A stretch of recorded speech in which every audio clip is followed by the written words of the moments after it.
not just here's your career, but behind that success is hurt, is pain, is anger, but then it's persistence and tenacity. And how do you use your story as your fuel to propel you forward? Welcome to the Creative Entrepreneurs Podcast, where it's all about turning your unique talents and perspectives into a viable business. And now, your host, Paris Hamilton.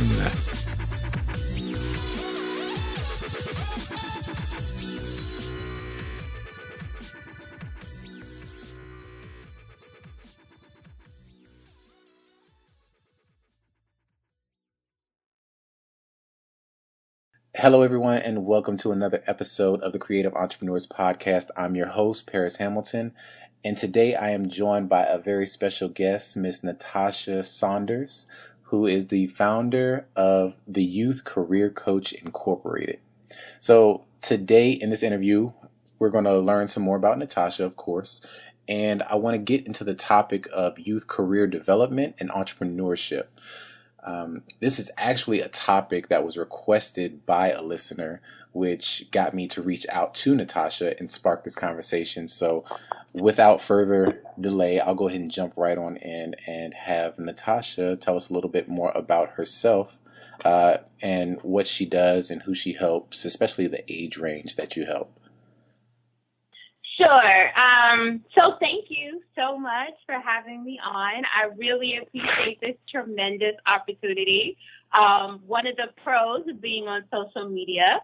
Right. And so, yes, I am actually a certified career coach.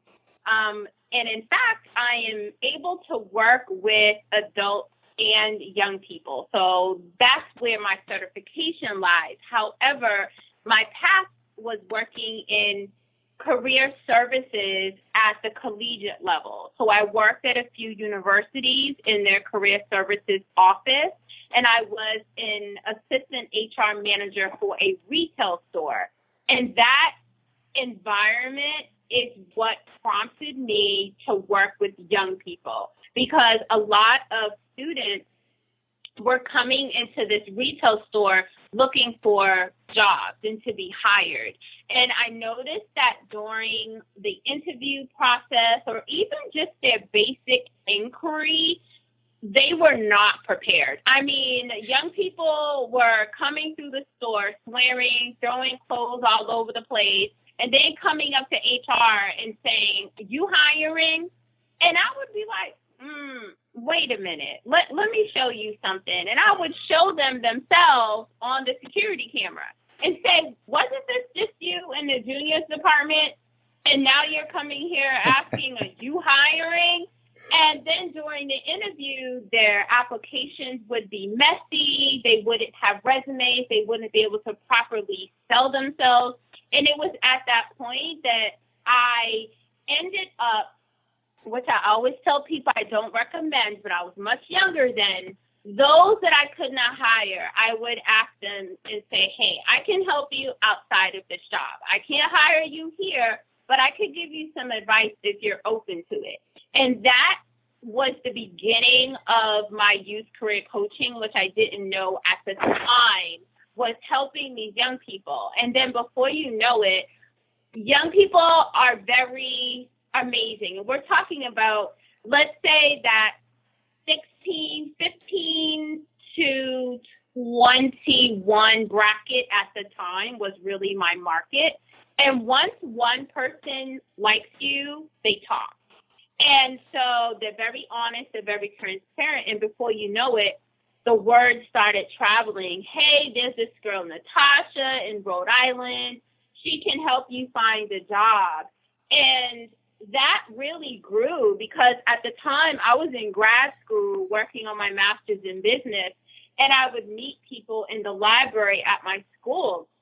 And I remember the librarian saying to me, who are these people coming in off the street asking for you? This is not a public library. And I was like, I'm just helping people, with their resumes. And so she said, that is called career development. And here I am working on my master's in business, but I come from a finance background, I didn't know that that was career development. And as a true librarian, she opened me up to this whole new world and gave me books to read about career development. And so with her book and her giving me contacts into the career services office at the school that I was getting my master's, and then me having this passion for young people, that is legitimately how kind of my business formed. So it never was planned. It was just, I'm going to volunteer, I'm going to help, and it evolved into a legitimate business because I was asked to do a seminar, and they asked for my tax ID number, and I said, let me get back to you with that. When do you need that by? And so they gave me a deadline, and I always believed in having mentors because my upbringing, I'm a first-generation college graduate. I was the first to do so much stuff, and I always found other people that were doing amazing things and just tried to model myself after them. So I called someone that I knew had their own business, and they sent me to their attorney and tax accountant, and thus the youth career coach was born. And there it is. Thanks for sharing. Thanks for sharing that. So now I want to take a step back, and I want to kind of talk a little bit about your background and what it is that allows you to connect with these youth that you're helping now. So can we kind of go into some of the things that maybe happened in your past and the way you grew up, past experiences, and how that helps you relate to people? Absolutely. Absolutely. I'm very transparent. So is there a particular area you want me to cover, or maybe I could just share a little bit in general? Oh, I was thinking if there were any stories that stood out, maybe in the realm of maybe the academic probation or how you grew up, like the maybe environment or the neighborhoods and stuff that you grew up and grew up seeing. Right. So there's a lot. I think a few things that stick out to me would be, depending on my environment, I share certain parts of my life. So if I'm working in the inner city communities, perhaps low-income subsidized housing communities, then I do talk about my experience living also in what some would say the project. I talk about that experience, but I also, if I'm working with students that come from a home with substance abuse, like drugs and alcohol, molestation, domestic violence. I grew up in an environment where domestic violence was the norm in my home. I've worked with students that were rape survivors. I was also raped in college as an undergrad. In grad school, my brother was found dead in a river, and I got a phone call about that while studying. And so there's a lot of tragedies. I was also diagnosed with a learning disability. They thought I had a learning disability in high school, but it was more so get finished, get out, like keep moving, we'll pass you. And so by the time I got to college, I was grossly unprepared, like underprepared. I clocked maybe a 1.7 GPA for my first 2 years of college. It was a miracle that I was still in college, but it was there that I was diagnosed with a learning disability. And I say to students, I had two types of counseling. I had counseling for my learning disability, but I also had counseling for what was going on at home. And I always joke and say that's when I became a professional negotiator, because I had to be able to negotiate with the school why they shouldn't send me back home. Right. And so it was a repeated story. No, I can do better. This is what I'm going to do. And over time, things did get better, but I I think I graduated, I need to double check, with a 2.2 or 2.3. Like, it still was a very low GPA, barely getting out of undergrad and having to do that in 5 years, a little over 5 years. And so I say I'm a late bloomer. And a lot of that, you know, I love working with students that people think the likelihood of them succeeding is slim to none. And that is the population that I think has my heart the most, because that was me. I couldn't go home and be like, Mom, Dad, you know, could you help me with this assignment? I didn't have that option. And so you're trying to figure out how to do school. You're trying to process the craziness that's going on at home and the cops being called at the house. And then you're trying to concentrate in school. But I think deep down, I always wanted more. And I'm grateful just for that desire for more. And I think that it starts with just the desire and the tenacity to just not give up. And so, I mean, I don't know. The other day I had a speaking engagement. People was like, oh, my God, your life is just, whoa. Like, I could run down the list of tragedies that I've experienced. Right. But I think that is what gives me heart for what I do. And the transparency is who I am. And I know that I remember giving my first graduation, one of my first early graduation speeches, and both of my parents came, and I remember my dad walked out of the speech. And it was like, you know, your dad walked out. And I'm like, it's all good. And I tread that line. I tread it lightly, because it's like, no matter what, I still respect my parents, but that is still the truth. And that was still my upbringing. And that is what so many other young people are facing every single day in their household. And I feel like, had I seen, you know, a success story earlier on, maybe I would have not had straight C's, D's, and F's in school. Maybe I would have known earlier on what some of my career options were. Maybe I would have known earlier on how to save my money and not get into so much debt. And now, fast forward, having to kind of learn on your own, you're digging yourself out of that. Right. And so I think that's why I'm just so transparent in sharing my story. And my parents have come to a point now where they kind of get it. You know, they're like, okay, our business is being aired, but we support her and we love her. And I think that it's because, fast forward to my dad being sober now for, he's in his mid-70s. And so he only stopped drinking in his mid-60s. So that means my entire life, that is this man that I'm now getting to know, is completely different than my childhood. But I get to also have that at the end of my story. Like I was telling a group of students yesterday that you may not get the I'm sorry.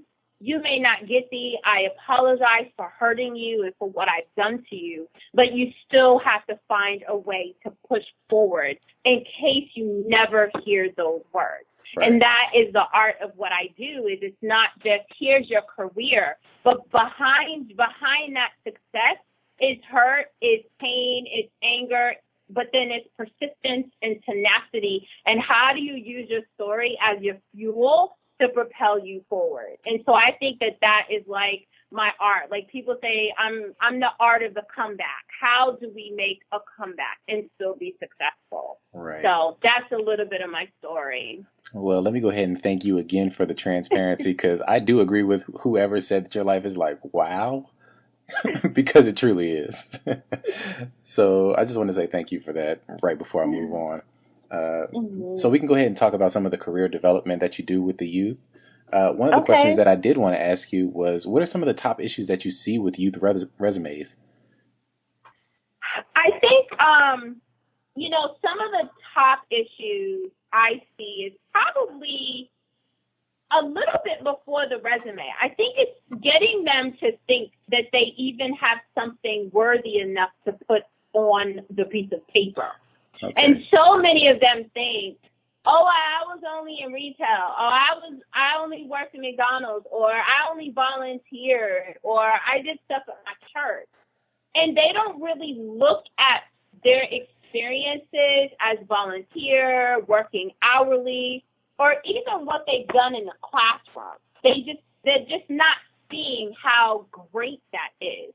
So my first step really is to get them to talk about what they've done, volunteer, hourly work, community service, even what they've done with their families, helping to plan a party or a birthday party or a family reunion. All those things translate into the workforce. And so when I see resumes, I said to a group of students recently, actually, about how I can help you go from working at McDonald's to working in the stock market.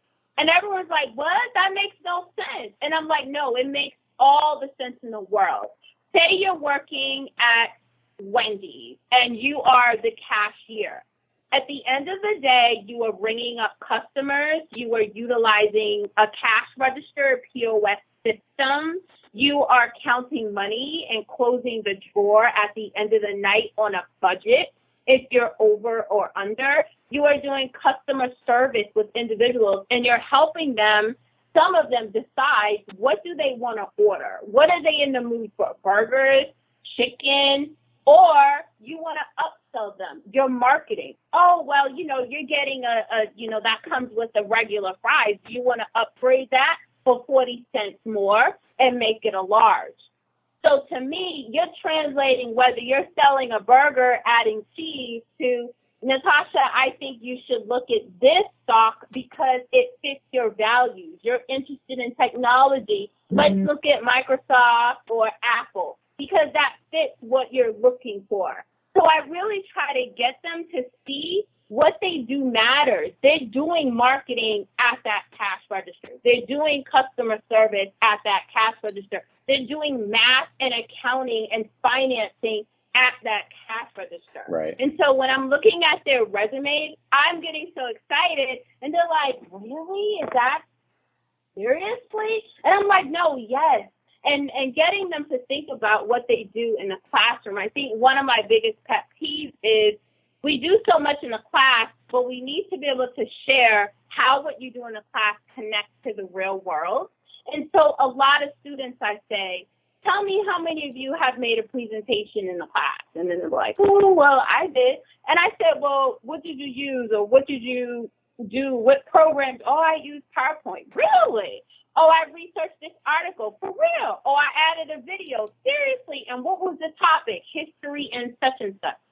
So once they start having someone like me dig a little bit deeper and validate that their experience matters, now we can get it going. Right. And so then once they're excited about what they've done and they understand that it matters, and we're looking at that document, they do become much more passionate about it. And then I can kind of go into the logistics. Make sure you have your name and your email address and your voicemail that's appropriate and what community service you've done, and even getting them to add awards and recognitions.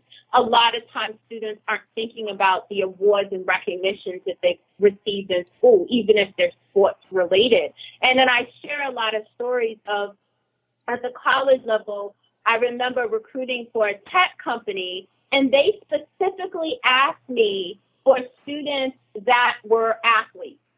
And they asked me to go back and pull their high school resumes and their high school grades. And that is what I try to get high school students to think about now, is that what they do now actually can cost them an opportunity should they move on through college. Because a lot of these colleges and full-time employers are looking for kind of a indicator that they're going to be successful. And so much so that even at the graduate level, a lot of them have these very sophisticated data analytics where they're trying to predict based on your city and zip code if you're going to be successful in a particular career. So I try to inform my students of that early on. So when we're looking at resumes, I want it all.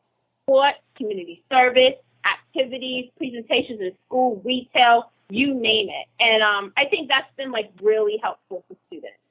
Do you think, so you were touching on kind of people were asking for athletes, and do you think that the youth actually understand the importance of knowing their own strengths and navigating their career path? No, I don't think they know that at all. Okay. No, I don't. I don't. I feel like only recently has the conversation evolved where there are more people trying to help youth with career readiness. I know the U.S. Department of Education and a lot of corporations are putting like millions of dollars into helping students think about this stuff earlier on. But no, I don't think that they're not, I mean, every now and again, students may have a dream or a wish. Oh, I think maybe I want to do this. But as far as really sitting down with them and having an in-depth conversation on how to make that a reality and why is it that they want to do those things, right. No, I don't. It's not as prevalent as it should be. But it's changing. It's definitely changing. Well, I guess that kind of takes us into the free ebook that you have online. And why should the youth use their dreams as a starting point in thinking about their futures? So as far as using, some people may or may not agree with using their dreams because they're looking at their grades or aptitude instead to see if they actually can do that. But this is all based on Natascha's opinion and just what I believe. Well, and I do believe having a dream of what you want to do is where I start. Because if you have a dream of the NBA, let's just say, I get this all the time, then, or actually, wait. I had one student, I remember, he was a skateboarder, and that was like his thing. He just wanted to be a skateboarder. That was what he loved to do. And I knew realistically in my mind how far he was going to go with that. Like, I already knew that, but that's not my role. I never take it upon myself to tell someone what they cannot do. That's not what I do. What I do is I try to get them to explore the industry. And so with that, I give them assignments. Okay, so let's look at the extreme sports. Let's look at the Olympics. Let's have you go to 3 or 4 skateboarding shops in your local area and interview the shop managers. And by the time I finish giving them assignments and they start this research, they discover within themselves what they can do and what they can't do. Because now they're educated about the industry, they're reading about it, they're following people online, they're interviewing people. And this kid ended up kind of going more into the marketing aspect of it versus him being a professional skateboarder. Right. And so I do think that for me, my style, every coach is different. But for me and my students, I focus on their dreams and their interests because there is a career in every single interest somebody could ever dream of.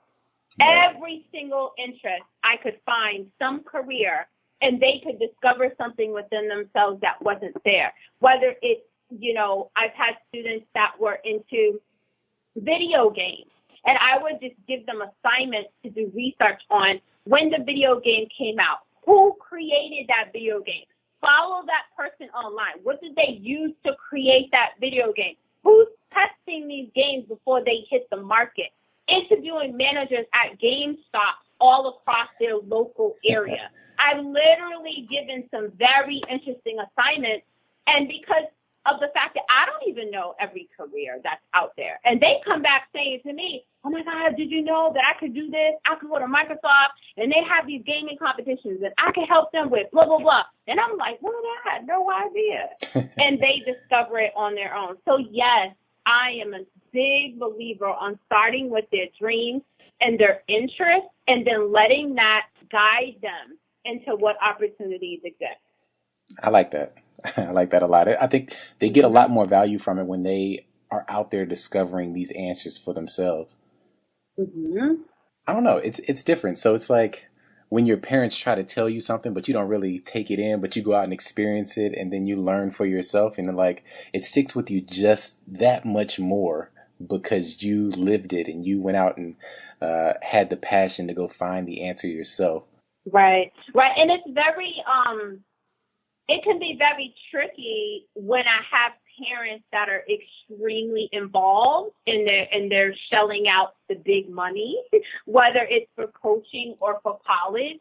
And Right. they a lot of times have pushed their sons or daughters into a particular area of study, and they're like, no, you need to get your degree in this. This is how it's going to be. And I have faced that with students, and I've had to get really creative on, I remember having one student in business school, but her passion was culinary art. And I'm like, okay, she's such a pastry chef. Like, she just, like, food is her thing, but her parents are like, you go to business school.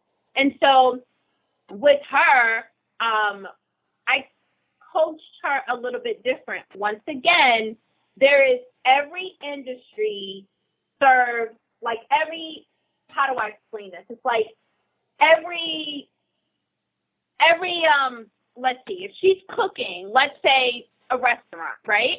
So she couldn't go to culinary school, she had to go to business school. But that doesn't mean she can't be in the culinary arts. Right. That doesn't mean she can't, interview the chef at that particular restaurant. And she did. One of my favorite dessert restaurants is called Finale. And she ended up kind of networking her way into getting an internship where she ended up writing about the food that they created there. So she's able to use her business, her marketing skills, but still be around food. And then maybe after her college is done, she can finance her own self and go to school for culinary arts. So I think that there's a fine line also when I'm working with students that are, dependent upon their parents, and their parents are dictating where they should go. How can I please the student and please the parent so that the kid has a viable career that Right. they at least have some type of interest in? So I love getting cases like that as well.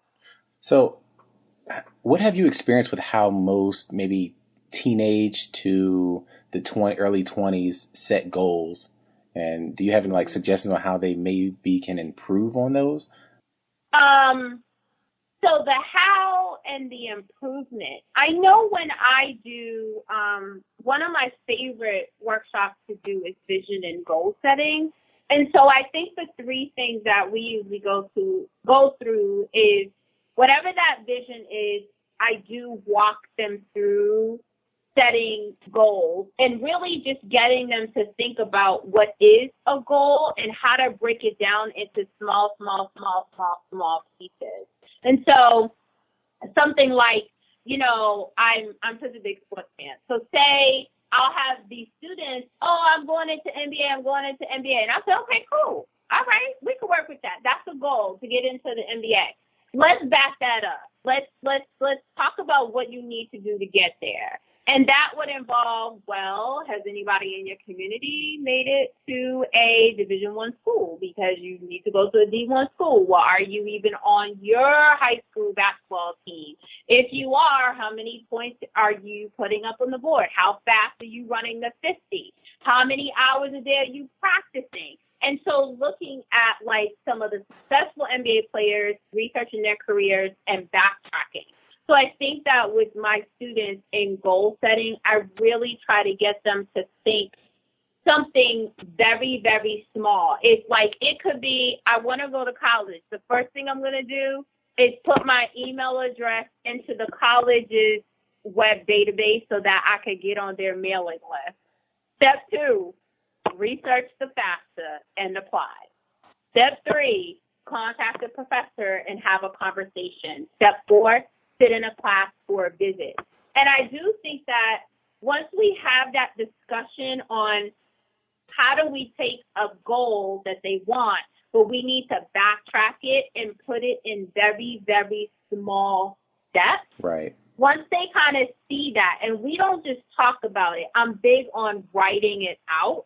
So I literally have my vision and goal journal. They write the vision, which is their future goals in the present tense as though they've already accomplished them. That's a whole other topic. I believe in the I am. I'm calling it the I am theory, because we want to say things in the future in the present. And then when we go to write down the goals, they write down step 1, step 2, step 3. And then I teach them how to give them a deadline and a timeline. And the most important thing that I teach them is what I call creating a personal advisory board, who is going to help them and hold them accountable for those goals that they set. And it could be a person as in a mentor or a teacher, and it could be a friend, a peer, but it can also be technology. I'm going to download this app on my phone so that it alerts me whenever I need to do A. And so with that, I feel like that 3-prong, write the vision, map out the goals, and who or what is going to help you achieve those goals. Once they figure that stuff out, they realize it's work. Like right. Setting a goal and achieving a goal is legitimately work, and they see that they can't do it alone. So all of this, like, I don't need my teacher is this, my teacher's that, I don't need nobody. It's like, oh, for real, wait, but if you want to get into that program, you're going to need a letter of recommendation, right? Ain't that on your goal list? So who's going to write that? Oh, yeah, okay, all right, yeah, okay, you got a point. Right. So, no, you do need people. You do need people in your circle. So I get so excited when talking about goal setting, but I think that if we walk you through that process of writing them down in very microscopic ways and then creating the list of who can help them and what can help them, then they'll do a much better job at being able to kind of move forward in their lives and be successful. Yeah, I think all 3 of those were like spot on. Like the last one you said, this was a student advisory board. Board. That reminds me of the mastermind groups that most millionaires and billionaires are a part of. Mm-hmm. They have people who they can share their goals with and give them feedback on their goals, and they do the same thing for other people. Right. That's exactly what that reminded me of. So it's a good way to start early and to instill that in yourself from a young age. So I think that's a perfect combination. Mm-hmm. But I kind of want to go into, so with what you were just talking about, with that advisory board, do you think that the youth take advantage of networking and building relationships with others? Not at all. No, I think that, there's always the exception to the rule, right? There's always the students that are just exceptionally connected. Right. They know they need to reach out, but for the most part, I'm going to say no. And, I say to them, they're hidden gems amongst them, and they have no idea about it. And I remember this one time I did this networking kind of exercise in the class, and I had a class of students. It was like 60, 65 of them, and I asked for a few people to yell out what careers they think they may have an interest in. Doesn't have to be for sure, but I think I may want to do such and such.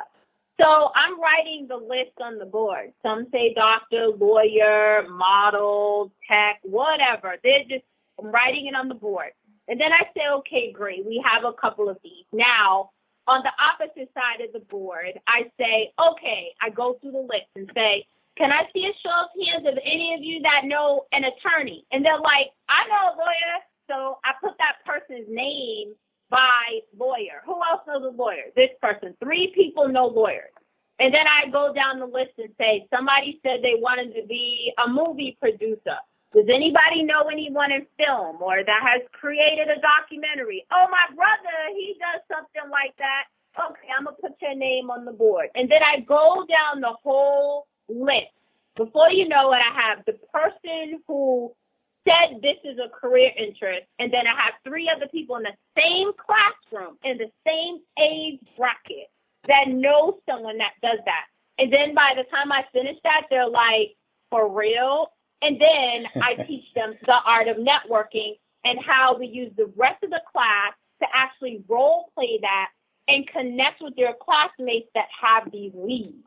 And then we take it from there. And they're always amazed. Even I'm amazed at how many people these students are already connected to, and they're teenagers. Right. And they can help each other. But I don't blame them, because that's not something, like, someone would have to do that activity with them. Right. But I think that I love it. I love it. And it just makes me really excited. They get excited. They start networking with each other and solve their own problems. And then they realize it's not about me, the teacher. It's not about, oh, well, I don't know nobody that does this. I don't know anyone. And it's like, did you even ask anybody in your class? No. And so once they see that they're powerful even in their young age, that they're connected even in their young age, I just think it's amazing. And that has happened regardless of economic status, whether it's my wealthy students that come from money or my students that come from the inner city, because they still have these connections. Now, maybe that lawyer is a different type of lawyer, but they still know a lawyer. Right. Or maybe the doctor that they know is their own. I'm like, wait, you want to go into medicine? Yeah, I'm thinking about it. Well, don't you have a primary care doctor? I do. Well, why don't we start with calling her up and asking her if we can ask her a couple of questions. Right. And so, I mean, even students, I had one student whose father was a mechanic, and she's like, well, you can't help me. And I said, so how many people do you think come to him in a week to have their car fixed? How many of them do you think have other jobs? They all have other jobs, doing so many other things. You don't even know what they do. And I challenged her to ask her father if he knew anybody that did anything like accounting, because she was thinking about that as a career. And he did. He knew someone that he fixes their car that was interested, that like that's what their business was, and was able to connect his daughter. And so I think that I'm also about dispelling kind of this notion that just because your father is this or your mother is this, it doesn't mean that they can't help you. If your mom is cleaning the bathroom at this hospital, so your mother is already on the inside, that means she can walk upstairs to the human resources office and say, I have a daughter that is interested in doing finance. Every business has a finance office, a marketing office, an event planning office right there on site. So I'm like, come again? Why can't you ask them to help you?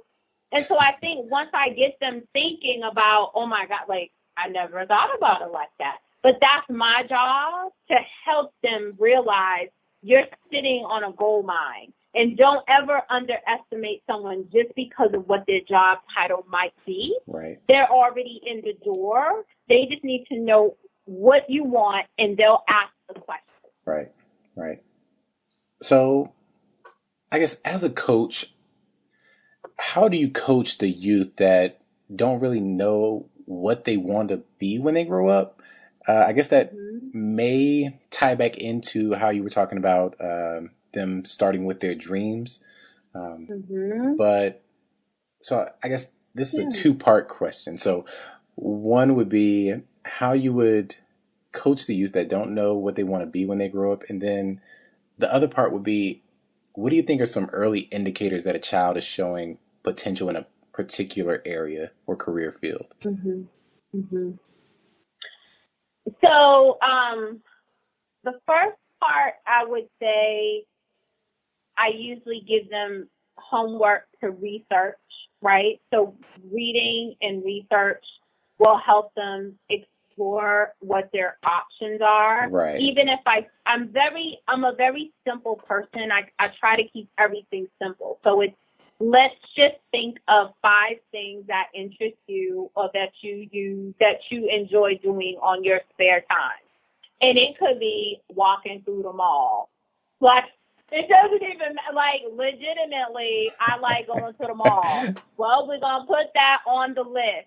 And once they come up with the list, then I assign them research assignments. I mean, and I remember I used to model back in the day, and believe it or not, they paid me to walk through the mall holding bags from the different stores. They would send me to the Gap. I would put on the Gap outfit, walk through the mall holding Gap bags. I legitimately got paid for that. And they're like, that's a job? And I'm like, it's a model. It's called print. You go into the store. You're making money for the store, walking around wearing their clothes. So I enjoy just getting them to think of what they enjoy doing. What are their favorite foods? I love this. So I keep it so simple and just get them to explore career options based on their particular interest areas. Right. And kind of when they do that, they honestly end up exploring things. And just kind of fast forwarding a little bit, I was a triple major in undergrad until my fourth year. And they're like, listen, you need to do something about this. You need to figure out what you're doing.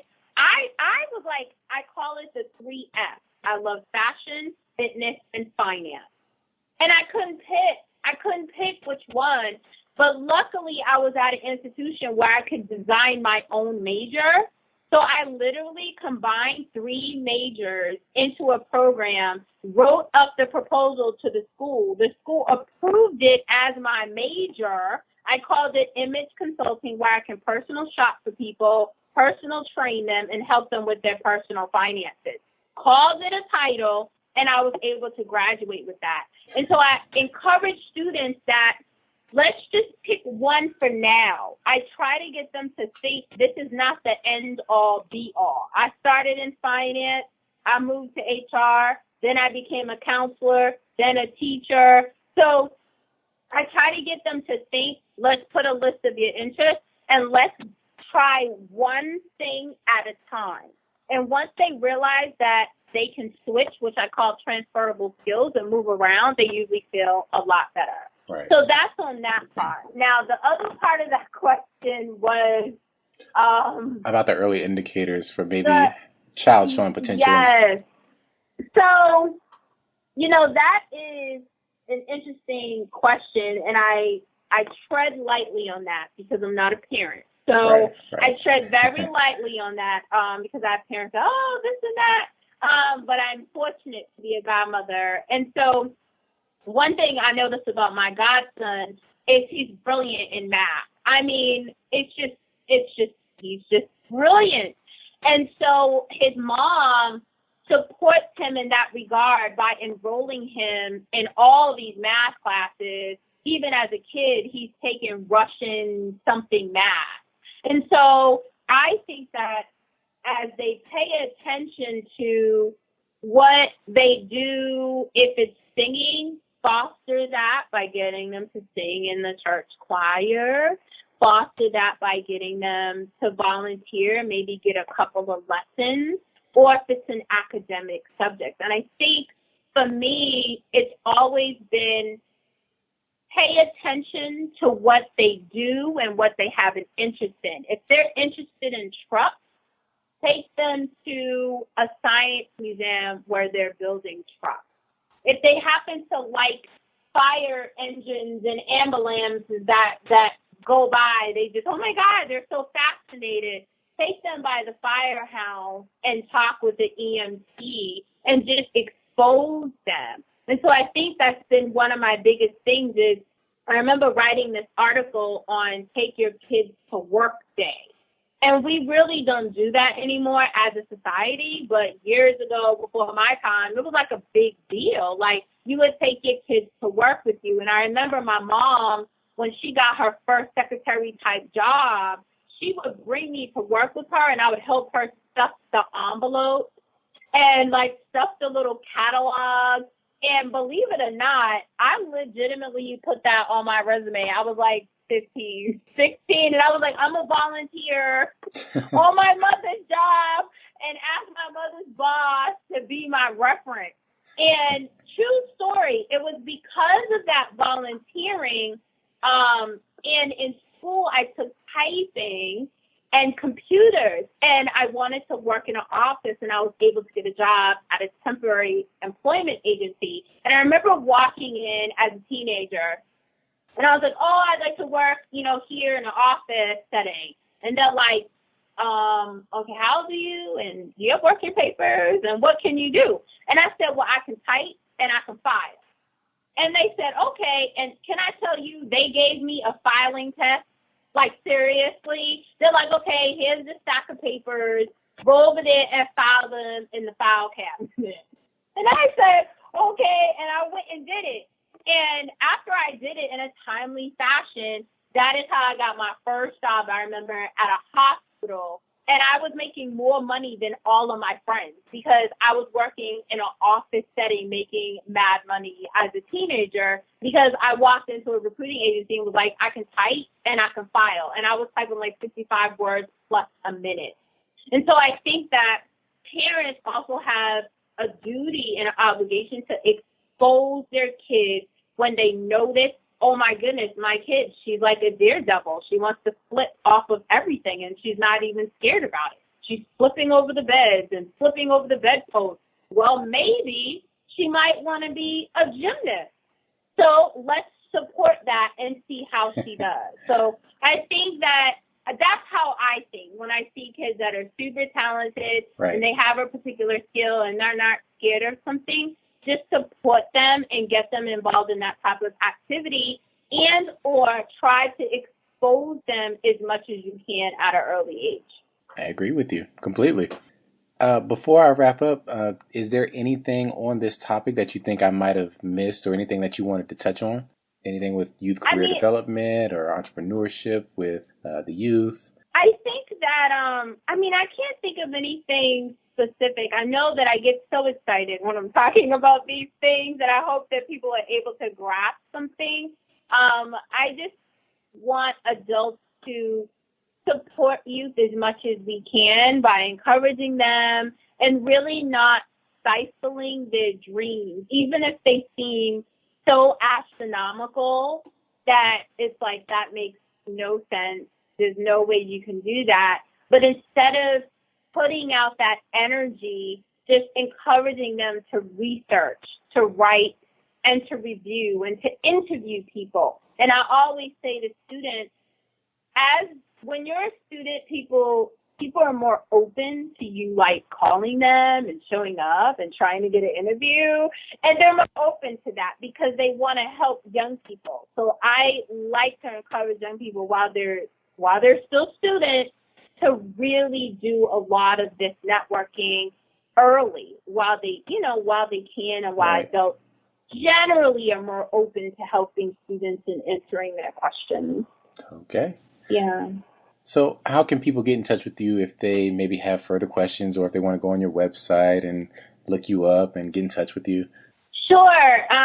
You're welcome to go to my company website, which is theyouthcareercoach.com. Really easy, theyouthcareercoach.com. I think that would be the best way. It's the most memorable. Because on there's a little icon that you can connect with me on LinkedIn. I'm on Twitter, and I'm also on Facebook. So if you just go to www.theyouthcareercoach.com, then you can get my phone number, mailing address, and all my Twitter social media handles as well. And there it is.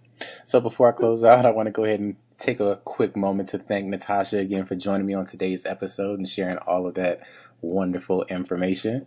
I want to thank you all for tuning in and listening here today on this episode. And I hope that you found this information helpful. So definitely share this information with others and anybody you feel could benefit from knowing the things that we talked about on here today. And as always, build your dreams or somebody else will hire you to build theirs. Thanks for listening to the Creative Entrepreneurs Podcast. Join us next time for more great insights. And don't forget to subscribe to the email list to get the latest information and updates.